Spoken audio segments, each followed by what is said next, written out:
Selamat pagi, selamat siang, selamat sore, maupun selamat malam. Saya Luisa Selin Suryadi dengan nomor induk mahasiswa 05 kali 114718 dari kelas H. Di sini saya akan menjelaskan mengenai apa itu IPR. Jadi, IPR atau Intellectual Property Right merupakan hukum yang diberikan kepada individu dan perusahaan atas hasil kreasi atau inovasi mereka. IPR bertujuan untuk melindungi hak pencipta agar karyanya tidak digunakan tanpa izin, serta memberikan manfaat ekonomi bagi pemiliknya. IPR memiliki beberapa bagian, yaitu hak cipta, hak merek, hak paten, dan hak desain.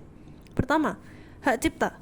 Hak cipta merupakan salah satu bagian dari hak kekayaan intelektual atau HKI pada bidang ilmu pengetahuan, seni, dan sastra. Hal ini juga dijabarkan pada pasal 1 ayat 1 Undang-Undang Nomor 28 Tahun 2014 mengenai hak cipta yang menyebutkan bahwa hak cipta adalah hak eksklusif pencipta yang timbul secara otomatis berdasarkan prinsip deklaratif setelah suatu ciptaan diwujudkan dalam bentuk nyata tanpa mengurangi pembatasan sesuai dengan ketentuan peraturan perundang-undangan. Artinya, hak cipta tersebut diberikan secara otomatis kepada seorang pencipta karya atau karya-karyanya. Bentuknya bisa berupa ide, tulisan, rekaman, gambar, dan karya seni. Jadi bisa seperti buku, lukisan, drama, lagu, film, dan sejenisnya. Nomor 2, hak merek.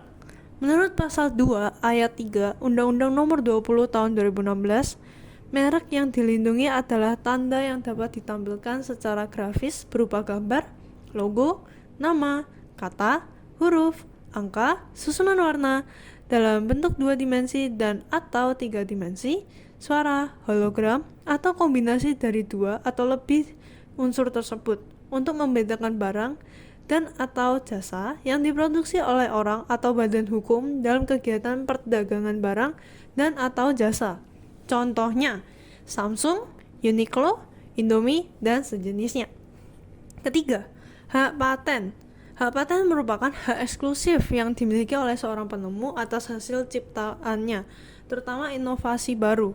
Hak ini tercantum pada Undang-Undang Nomor 13 Tahun 2016 yang berisi paten adalah hak eksklusif yang diberikan oleh negara kepada inventor atas invensinya di bidang teknologi untuk jangka waktu tertentu, melaksanakan sendiri invensinya tersebut atau memberikan persetujuan kepada pihak lain untuk melaksanakannya.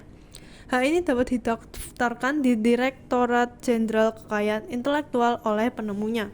Contohnya, layar sentuh dari ponsel, tongkat kartu tol, dan sejenisnya. Keempat, hak desain. Hak desain menurut Undang-Undang Nomor 31 Tahun 2000, desain industri adalah suatu kreasi tentang bentuk, konfigurasi, atau komposisi garis atau warna, atau gabungan daripadanya, yang berbentuk 3 dimensi atau 2 dimensi, yang memberikan kesan estetis dan dapat diwujudkan dalam pola-pola 3 dimensi atau 2 dimensi, serta dapat dipakai untuk menghasilkan suatu produk, barang komoditas industri atau kerajinan tangan. Contohnya, desain produk ponsel iPhone atau Android, desain kemasan produk, desain sepeda motor, dan sejenisnya. Kenapa sih IPR tuh penting banget di dunia industri kreatif? Karena untuk mengantisipasi terjadinya pelanggaran atas intellectual property yang dimiliki. Selain itu, perlindungan ini juga dilakukan untuk mendorong para pencipta untuk terus berkarya dan berinovasi. Saya sebagai mahasiswa DKV penting sekali memahami hak cipta, hak merek, hak paten, dan hak desain industri. Karena bagi anak DKV seperti saya tentunya, di masa yang akan mendatang saya akan menciptakan suatu desain. Untuk melindungi desain yang saya ciptakan, tentunya sangat penting untuk mempelajari IPR agar saya bisa melindungi desain yang telah saya ciptakan. Sehingga suatu saat desain saya yang saya ciptakan tidak menimbulkan permasalahan.